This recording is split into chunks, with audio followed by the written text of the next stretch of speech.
अनुष्का यादव कोई सियासी खानदान की बिटिया नहीं है, न किसी फिल्म स्टार की लड़की है।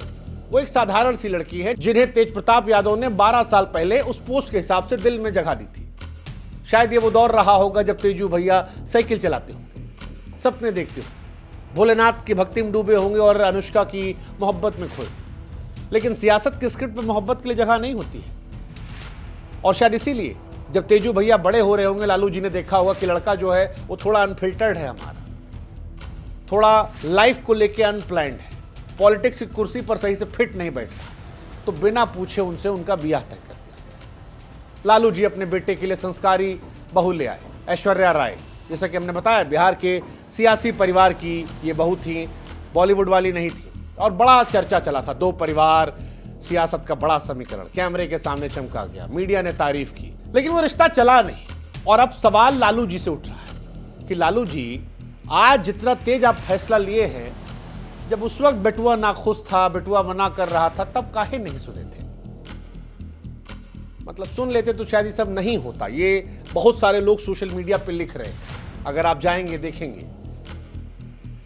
क्या वो गलती थी कि मोहब्बत को राजनीतिक गणित में फिट नहीं बैठा तो मामला गड़बड़ा गया, शादी टूटी और साथ में टूट गए 3 लोग?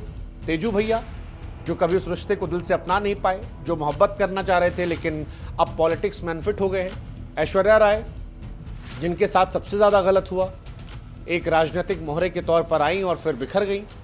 और तीसरी वो लड़की अनुष्का यादव जो सालों से किसी के इंतज़ार में खड़ी रही। 2024 की फोटो भी वायरल हो रही है, मांग में सिंदूर लगाई है। आज जब रिश्ता सामने आया तो दुनिया उसको कह रही है कि ये संस्कार विरोधी लड़की है, इसी लड़की ने सब किया है। फिलहाल ये लालू परिवार के लिए इज्जत का धब्बा बन गया है, क्योंकि सियासत में इसकी जगह नहीं होती। यहाँ गठबंधन चलते, भावनाएं नहीं। और लालू जी की मजबूरी थी, ये जो परंपरा, प्रतिष्ठा, अनुशासन वाला फैसला है, ये उनकी मजबूरी थी। बिहार में चुनाव है, सारा आदमी कह रहा है कि देखो 2 यादव लड़कियों का जीवन जो है वो खराब हो गया। वैसे जीवन तेजू भैया का भी खराब हुआ है। तेजू भैया से जब हम मिले थे तो वो बार बार कहते हैं हम सीधे आदमी। अब उनका डिवोर्स हो ही नहीं रहा है, उसमें भी कहानी चल रही कि बड़ा मोटा पैसा मांगा जा रहा है एलुमिनी के तौर पर, वो इनका परिवार देने को तैयार नहीं है। तेजू भैया जीवन में आगे बढ़ना चाहें तो शादी हो नहीं सकती। फिर खबर आई थी बीच में, कुछ बिहार के कुछ पोर्टल वोर्टल डाले थे कि मार्च के महीने में गुपचुप तरीके से हुई थी। अब वही फोटो शायद सामने आ गई है। हालांकि बिहार में कई लोगों से हम पूछे फोन करके तो वो कहे कि भैया ग्राउंड पे तो कुछ ऐसा नहीं है, बिहार में ऐसा नहीं कि इस मामला बहुत टाइट है, लेकिन सोशल मीडिया पर यह मामला बड़ा हो गया है, परसेप्शन के तौर पर बड़ा हो गया। और पॉलिटिक्स जो है वो परसेप्शन के तौर पर चलती है।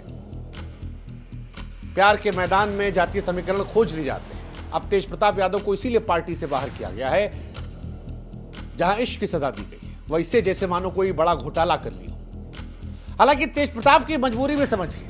तेज प्रताप यादव मोहब्बत करते हैं तो पार्टी से बाहर हो जाते हैं, शादी से इनकार करते तो अनुष्का कह सकती थी कि बच्चलन है। और अगर अब इस सब के बाद वो चुप रहते हैं तो फिर दुनिया कहेगी भैया संभाल लेना इन्हें, ऐसा ना हो कुछ मानसिक तौर पर कुछ कर ले।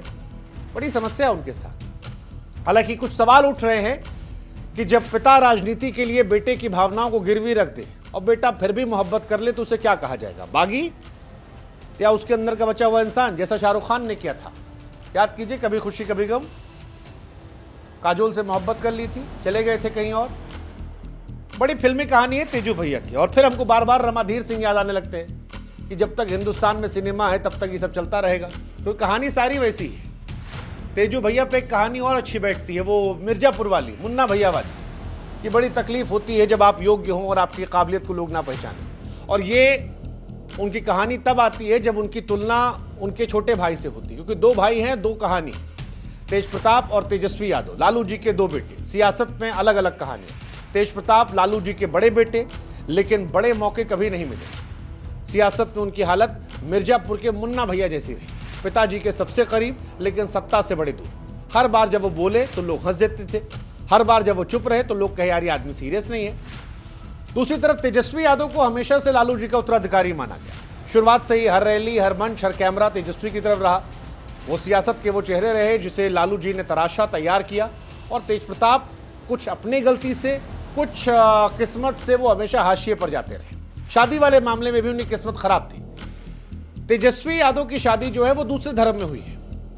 लेकिन उसके बावजूद परिवार ने समर्थन किया, मीडिया ने तारीफ की, इसे सामाजिक सद्भावना का प्रतीक बताया गया। और क्रिश्चियन लड़की होने के बावजूद आज परिवार में सब सेटल्ड है, लड़का बच्चा भी हो गया। लेकिन तेजू भैया जो अपनी ही जात में मोहब्बत कर रहे थे, उनका ब्याह नहीं हुआ। जहां हुआ वहां बवाल हो गया। अब दोबारा शादी फोटो आई तो फिर और ज्यादा बवाल हो गया। अब तेजू भैया अगर पूछे कि भैया तेजस्वी जी की शादी प्रगतिशील और हमारी इज्जत के दुश्मन कैसे, तो फिर यह सवाल तो उठेगा यार कि भाई एक को ताज दूसरे का तमाशा, एक को सियासत की कुर्सी दूसरे की उपेक्षा, एक की मोहब्बत निजी दूसरे की परिवार की प्रतिष्ठा को बदनाम करने वाला। ये सारा सवाल उठेगा और ये सवाल तेजू भैया को लेकर उठ रहा है।